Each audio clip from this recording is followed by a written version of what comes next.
Pertanyaan pertama, bagaimana dengan makanan yang dimana di dalamnya mengandung zat-zat kimia, yang disinyalir mengandung babi di mana produk tersebut terdapat label yang bisa dikatakan aman untuk dikonsumsi dan halal, seperti adanya label halal dari MUI dan yang lainnya, lantas bagaimana sikap kita sebagai Muslim? Kemudian produk-produk seperti itu ramai jadi perbincangan namun tidak butuh waktu lama isu terkait produk tersebut itu, seketika menjadi senyap. Kalau saya bersikap sebagai warga negara yang baik, apapun setempel di atas produk yang tulisannya halal, Ya. menurut MUI ya saya percaya aja. Serahkan semuanya. Adapun ternyata ada babinya, itu bukan salah saya. Bonus. Ya Tuhan tidak akan menghukum saya kan saya nggak tahu kok. Ini janji Allah kan, la junaha alaikum fima akhta'tum. Iya. Allah tidak akan mencatat sebagai dosa ketika engkau melakukan kesalahan karena nggak tahu. Iya. Nah, lalu apakah saya disalahkan saya berikan kepercayaan kepada pemerintah? Ya enggak juga kan. Ya kalau tidak nggak percaya pemerintah mau percaya sama siapa di negeri ini? Ya kan begitu. Lalu salah siapa? Ya itulah saya tidak mau masuk intervensi apakah itu ada suap atau tidak. Saya tidak menduga bahwa MUI bisa disuap ya. Iya. Artinya oleh produser gitu, tolong deh dibikin halal aja nih kan. Yang saya kira saya nggak percaya kalau para ulama itu bisa disuap kok. Ya, jadi ya saya percaya aja lah. Ya, silakan nikmati yang enak-enak.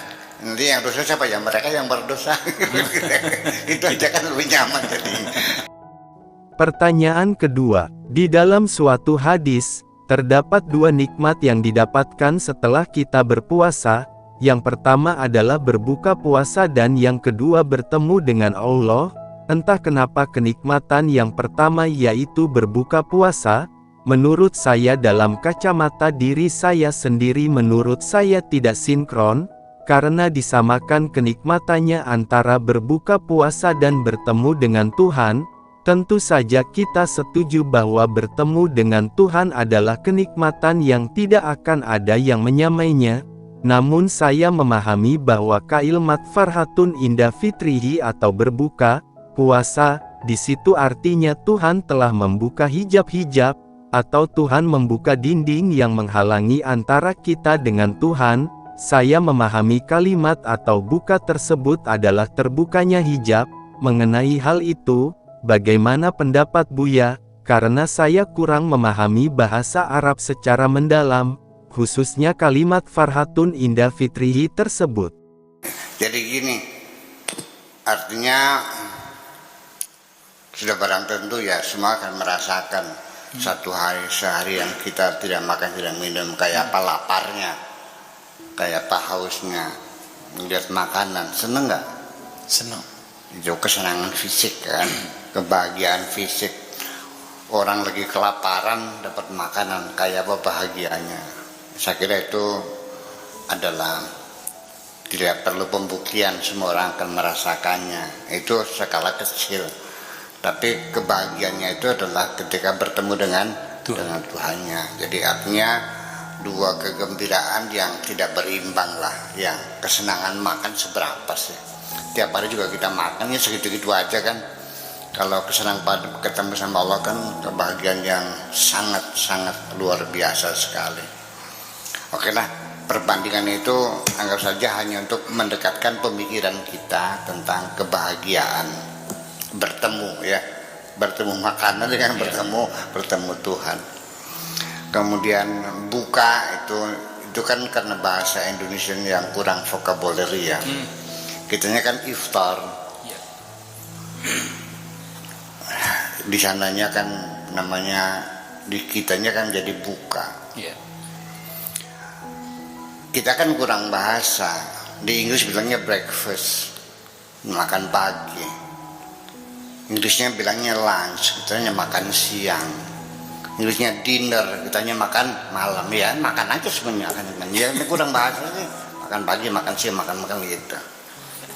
Maksudnya al-iftar, al-ghaza, al-asha, ya itu semacam itulah. Rumah makan, rumah sakit, rumah jompo, ya rumah semua kan gitu. Padahal sudah ada temanya masing-masing. Saya kira begitu. Jadi saya kira ya berbuka puasa itu dalam artian ya bukan membuka sesuatu, tetapi ya makanlah maksudnya. Kita mesti ketahui bahwa Tuhan mencipta kita dengan tangannya sendiri, biyadaihi.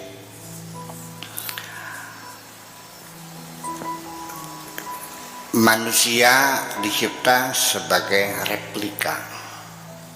Ya, ala surat ya, replika itu apa ya?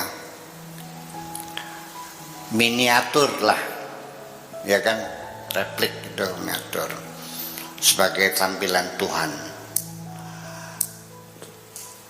Dan engkau yang itu adalah bukan jasadmu itu, bukan engkau adalah engkau, dan kutipkan di dalamnya adalah rohku.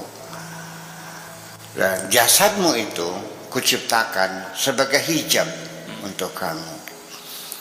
Kemudian apa saja segala sesuatu, makanan, minuman, pakaian, rumah, makhluk yang lain, kuciptakan sebagai hijab kepadamu.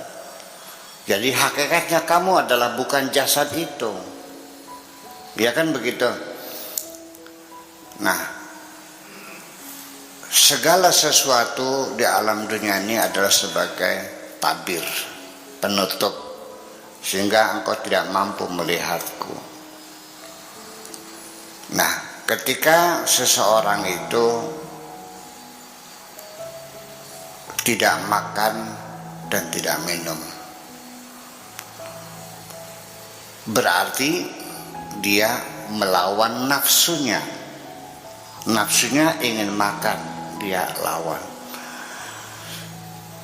Nafsunya ingin kawin, ingin bersanggama, dilawan karena dia sedang berpuasa. Mau tidur ngantuk, dilawan semuanya. Jadi tuntutan hawa nafsu semua dilawan. Nah, ketika dia sedang melakukan perlawanan itulah, maka rohani dia sedang tampil menatap Tuhannya. Itu menjadi persoalannya. Ya, jadi artinya bahwa kita tampil rohani kita ini betul-betul menguasai, bisa mengatur diri kita. Pada saat itulah kita betul-betul sebagai makhluk yang rohani. Makanya dalam hadis lagi, kullu amal ibni adam lahu illa soma fa innahu li wa ana ajzi bihi. Apapun kebaikan-kebaikan yang kau lakukan untuk dirimu sendiri, ya, tetapi hanya satu, ketika engkau berpuasa, maka itu adalah untuk aku dan pasti akan aku bayar kamu. Karena pada saat berpuasa itu rohani kita muncul sangat kokoh sekali, sehingga kita dalam keadaan puasa kita mengontrol segala-galanya, dan disitulah rohani kita muncul sebagai indikator-indikatornya. Coba kita lihat orang sedang berpuasa pada detik ya, kok kepedulian sosial kita tinggi banget sih. Sepertinya kita tidak rela ada orang lapar. Sebagian harta kita bagikan kepada tetangga yang tidak punya beras. Iya kan? Ya, kenapa seperti itu? Kemudian orang yang berpuasa kan tentunya dahaga kan, tentunya lapar kan, tenaganya lemes enggak? Capek, ngantuk. Tapi kenapa di malam hari Anda bisa sholat 21 rakaat? Setelah itu baca Quran jam 12 malam. Coba sekali-kali Anda coba, Anda tidak puasa, tiap malam bisa enggak sholat 23 rakaat? Setelah itu baca Quran sampai jam 12 malam, bisa ketika tidak puasa. Di situ ada sesuatu. Disitulah kita manai bahwa engkau sedang melihat Tuhan. Terima kasih. Pertanyaan ketiga, saya mempunyai 3 pertanyaan. Yang pertama, bagaimana pendapat Buya Syakur? Ini terkait dengan keesaan Tuhan. Apa yang membedakan keesaan Tuhan dengan keberagaman keyakinan yang ada saat ini, dilihat dari sisi terminologi keesaan Tuhan itu sendiri? Pertanyaan kedua, bagaimana mengaitkan antara keesaan Tuhan dengan ketauhidan yang ada pada diri manusia? Dan yang terakhir, atau pertanyaan ketiga, saya sering mendapatkan komentar karena saya tidak membatalkan puasa di bulan Ramadan, tepatnya untuk jangan terlalu memaksakan. Memang saya tidak mengambil keringanan akan hal tersebut. Komentar itu keluar mungkin karena mereka melihat saya bekerja keras, kerja pulang pergi juga, di mana kita tahu ada keringanan, artinya kita bisa membatalkan puasa dengan alasan tertentu sesuai syariat Islam.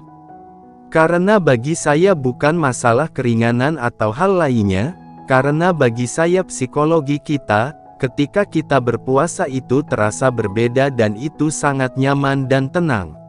Bagaimana tanggapan Buya Syakur akan hal tersebut? Yang pertama, pemahaman keyakinan dia. Menurut keberagaman keyakinan orang lain, agama kan banyak ya, bukan hanya Islam aja, banyak agama besar. Malah Islam bukan agama terbesar ya, yang terbesar kan agama Buddha, yang kedua agama Katolik, Protestan dan sebagainya. Nomor Islam yang ketiga kok ya. Yang keempat malah Islam itu. Jadi bukan mayoritas dunia, di Indonesia mayoritas gitu. Jadi mereka juga meyakini keesaan Tuhan. Banyak agama-agama lain juga keesaan Tuhan. Tapi kan makna keesaan kan pada persepsi yang berbeda. Ya, dia kita hormati sajalah. Ya, kita tidak usah menyalahkan persepsi orang lain. Jadi kita beragama begini ya. Oke lah, saya beragama Islam. Ibaratnya saya punya istri, itu saya cantik, saya cintai, saya urusi, saya bahagiakan. Saya beragama Islam, saya cintai, saya yakin agama yang benar. Tetapi kan tidak mesti harus menjelek-jelekkan istri orang lain. Ya, kita beragama Islam, silakan yang baik, laksanakan, cintailah, amalkan semuanya, tapi jangan menyalah-nyalahkan agama orang lain. Masa kamu istrinya cantik Pak Afkar, ya sudah terima kasih, silakan urusin, tapi jangan jelek-jelek istri saya, istri kamu jelek. Ya, beragama itu seperti itu, kira-kira seperti itu. Makanya kita hormati saja. Yang penting bahwa terminologi ketuhanan yang Maha Esa dalam ini adalah multi interpretasi. Ya, bisa ditafsirkan oleh semua agama. Agama apapun yang mengklaim Tuhannya Esa, ya silakan tinggal di negeri ini. Karena kita dasarnya kan bukan agama, kita kan berketuhanan. Negara kita ini negara bertuhan, bukan beragama. Jadi bukan negara agama, tapi agama bertuhan. Nah, kamu bertuhan, ya silakan tinggal di sini. Ya kan gitu. Tuhannya Esa enggak? Ya Esa lah. Ya udah, kita mesti percaya karena yang beragama menyatakan Esa. Nah, ya, jadi kita harus mempercayai, harus menghormati bahwa Tuhan saya tiga, tapi hakikatnya tiga itu adalah Esa. Ya sudah, kita terima aja. Nah, sehingga keesaan dalam agama kita sendiri juga, awas, ada banyak persepsi juga. Selama ini kita beranggapan bahwa Esa Tuhan kita ini ya terus satu. Ya, berapa Tuhanmu? Satu. Berarti Esa, ya Esa, ya udahlah. Kalau Anda mengatakan Tuhanmu satu dan satu adalah Esa, ya sudahlah. Tapi bagi persepsi saya, mengesakan Tuhan itu hanya bukan sekedar sebatas bilangannya satu. Dan satunya Tuhan itu bukan satu matematika. Kalau satu matematika adalah bisa dibagi dua menjadi setengah, bisa dibagi empat menjadi seperempat, ya kan begitu.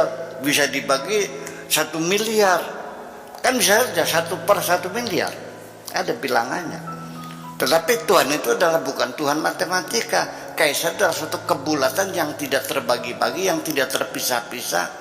Jadi artinya bahwa Tuhan adalah segala-galanya, yang menciptakan alam adalah Tuhan, yang kita cinta adalah Tuhan, kita bekerja untuk Tuhan, yang menentukan adalah Tuhan, yang kita cinta adalah Tuhan. Ketika semuanya Tuhan, Tuhan itulah namanya mana? Keesaan yang sesungguhnya.